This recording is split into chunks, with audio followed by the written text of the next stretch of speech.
Badwam so enie medase so guswa ene yen etie na braso se edi nkomo ntima menko Kelmed Pharmaceuticals Limited eho na yenkodi nkomo mama bisi atena sidie na se yekodi wo mu nupa wakraba omayimbo no eho nkomo mama bisi mache ene nso yeda foforo awrade aye enu papa no nso aba papa nro ne de doso na papa no eno ne de befa ha no mo ansa na yabohu de wuro do watibie enti ene nro de hene baaye ni nyina baaye BC56 cream pie leaf ointment pie leaf tablets Ayulab's gripe water and a Mollis baby massage oil ni nyina ba okay enti ene de hene di frase ene yebebo ni nyina tew na yaka bisi ho asem okay okay Mollis baby oil no oil papa yede ahabanma ene yede massage enkwala o de massage akwala na esiesie skin no esa abo na pomodin ho ban mikasa pomodin a na ni sisi nkwala o mo wia ne ade o de massage o mo tenase a o mo mre sori jira ho ana to apem ho sori jira to apem ho no enwumra ansa wo beda na de kakra awasa na twetwe no sa utimi de sra ne ho na mu nyina esa ye sunscreen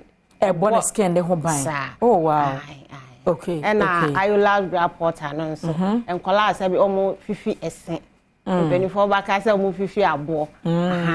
yes na ni sen no se fifi a ana say ni yem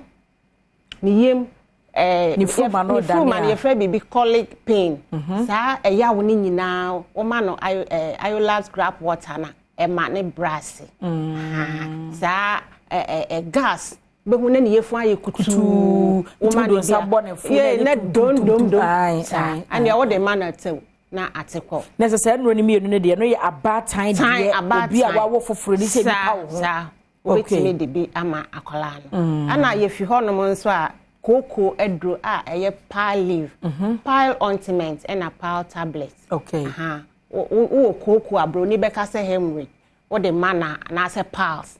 wo de ma obi a ana se obi a owo koko a edi ni nya oni ahoto so koko ye wa maame enya asem ketwa wan pe ho asem anka na efiwuyem ebefi epie wo woto bebia wugya wanan no na asem no aye kese enti kwana kope pile leaf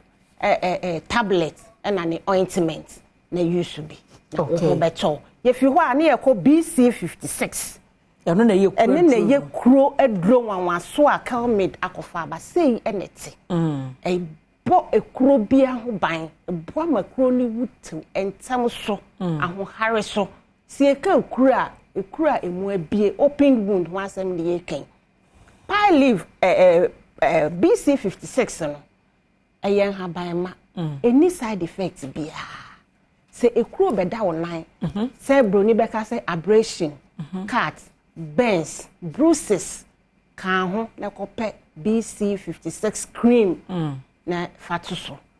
ewo practice bi wo mu a ebi ni enkaye ni mu se ye kan sa ye waso ye ho ya yusu bebre ye nim ni a eye nti ne ye ka ho asem nti ne ye tu ye ho asi ho se ye bo aganafo mpo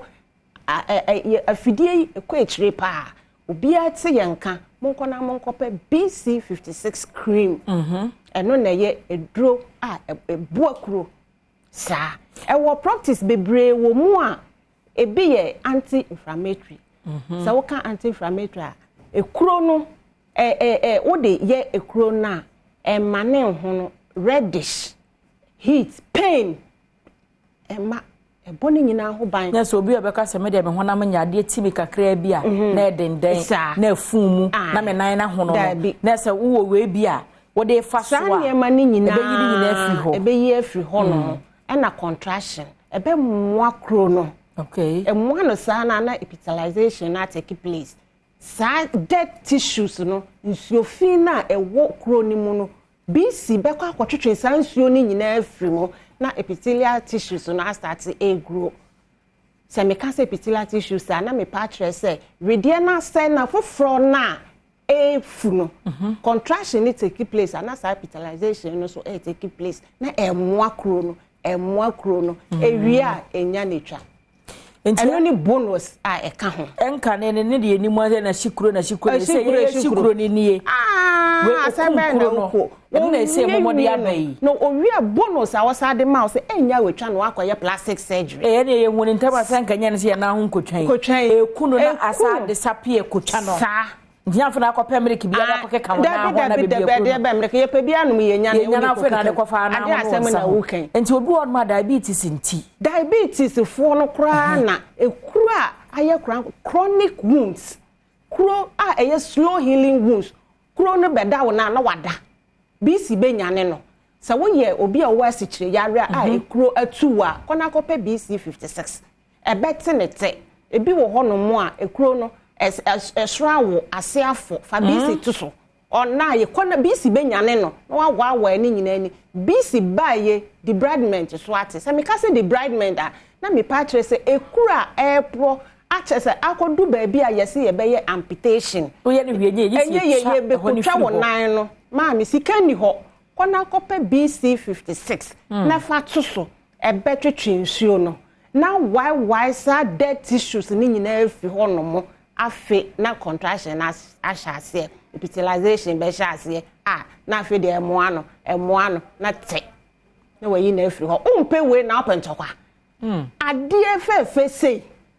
a emfaso wo ho na nyesa ye bonus kese kra ka ho ne se very economical se eso enini 50 gram and te se nkae na kitikiti be eno so emo adwuma biara umpe we na opentokwa si ye kan ne yenimu ne ye kan enye se obi e na akofa na ode abeche yankasa ya yusu bi ahu se ade no sei nete e wo yaso ye ho se be bia ya ji atum hospitals akese nyina se meka hospital meka referral points omu nyina e prescribe okọ pharmacy bia ubenya bi Kelmed na akofa ba efi India man mu any side effect bia na ye meda wo ho no eye nhaban ma ene e dia chemical bia nim and try mo be fast kwa na no achinchina ene sika ho odin kope BC 56 se ekuro ni te sen se te sen fa koka so o de kanso a wa obe hu say yes wa share eduro na we die edutwem sa enti se we no sa ya sa na se wo nipa bia wo na mwe se bi da wo bag mu se bi da wo niema wo fro ka na ade ati we enchen ma ne ndo kwa kwa na wate aye so ye fra bibi cellulitis se ade etinwa na se wa ampe ho asem anka eno na de cellulitis ne ba cellulitis ne se bibi beti oketua bi na bacteria ade ne ho agim afa obehu na wo na ne nyina aye ko na ho no ebe pai ebe dundon na pai te se obi a ade ahyew BC was our properties in antibacteria. What the yes wa sa bacteria na nya kwan e masa akuro no ho na cellulitis de no ho abegim. Tete no cellulitis ye omo so obi na atumi aduro obi de bibi adua ho no mo na makotia so da bi o emfa be ye mo wo nana bi sebe obeku anko ku wo maame nka wo maame amawo enti kan ho na kope BC 56 aduro to bia ni ba bia ene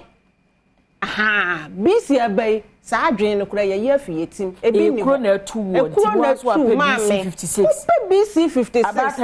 abatan aduro na sa wo hwe nkwala we wo hia bi ho okoti kokonu ane ba ya na wo de afaso enra akora bi ayeso ane ba yaso ye ho no o si wa hyehye BC siga so komode no pentem e wo school ye tue ya kidigidi na ni nsa ko wura mu maame ye de ne baaye etew sesi ane ye de aye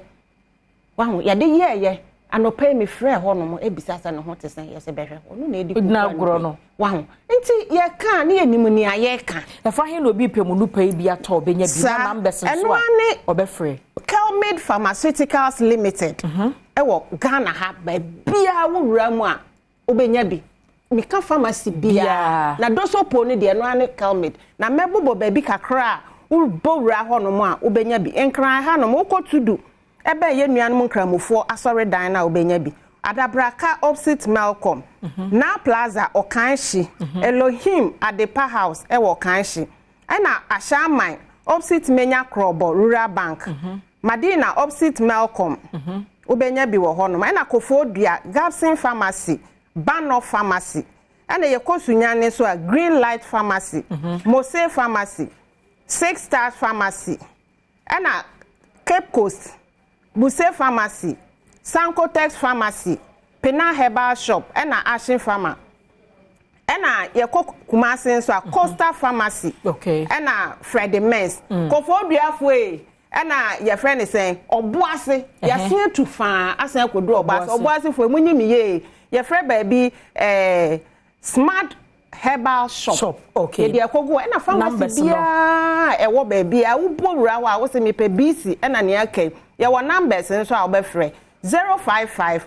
266 7712 Mitimubio 055 266 7712 Mon phrase si a na monko pebi yada sepa awusia na se BC 56 ehon komo na yedie no yahwe pie leaf yahwe Ayulabs and afa yahwe Mollis baby massage oil na che se Kelmed Pharmaceuticals Limited wo mu enupa na yedi hon komo ye na ye ho mratel ye ba de aka che no anochewa ba me de betwa so